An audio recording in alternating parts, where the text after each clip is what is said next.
এখন ওই টাওয়ারের উপরে গিয়ে আমরা টুক করে বসে যাব এন্ড এইখানে চলে আসলাম এন্ড তখনই আমি দেখি এইদিকে একটা গাড়ি নিয়ে হাগলু আসার নিচে একটা হাগলু ঢুকেছে।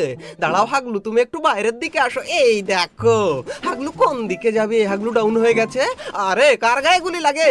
আরে ভাই আমার কিলটা মনে হয় চুরি হয়ে গেল, এই হাগলু চুরি করে ফেলেছে। কিন্তু এই হাগলুর উপরে এরকম ব্যাটেলের মতো একটা কি আসে ভাই, এটা আমার আসে না কেন?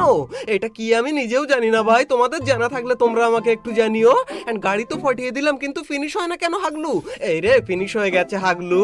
এন্ড এই রে এইদিকে আরেক হাগলু নেমেছে। দাঁড়া তুই 1 সেকেন্ড দাঁড়া। আরে হাগলু তুই তো বেরোবি, রে বেরোবি মানে কি বেরিয়ে গেছে। এইদিকে হাগলু দাঁড়াও 1 সেকেন্ড।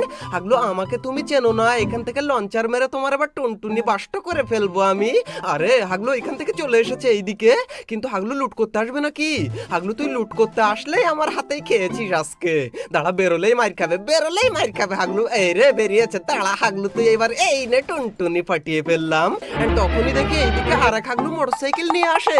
ওরে ভাই একটা হাগলু না রে, ওরা একটা মোটরসাইকেলে 3টে হাগলু কি করে আসলো ভাই? আমি তো দুজনের বেশি উঠতে পারি না, আর হাগলুরা 3-4 জন কি করে আসে আমি নিজেও জানি না। কিন্তু হাগলুরা তোমরা কিন্তু এই সিচুয়েশনে এসেই মারাটা খেয়ে যাও। তার কারণ হচ্ছে তোমরা এখান থেকে ফায়ার করো এই কারণে। কিন্তু এখন আমি ফায়ার করব না, ওই দেখো হাগলুরা বেরিয়ে এইদিকে আসে। একটা একটা করে আয় হাগলু, তোদের টুনটুনি গুলো আমি আরেকজনকে দিয়ে দিই। এই দেখো এইদিকে একটা হাগলু আসার ওইদিকে আর দুজন, কিন্তু এদেরকে কাকে মারবো আমি সেটাই ভেবে পাই না। ভাই এটাকে মারবো নাকি?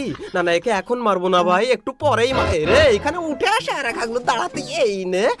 আরে হাগলু তুই দাঁড়া একটুখানি। আরে ভাই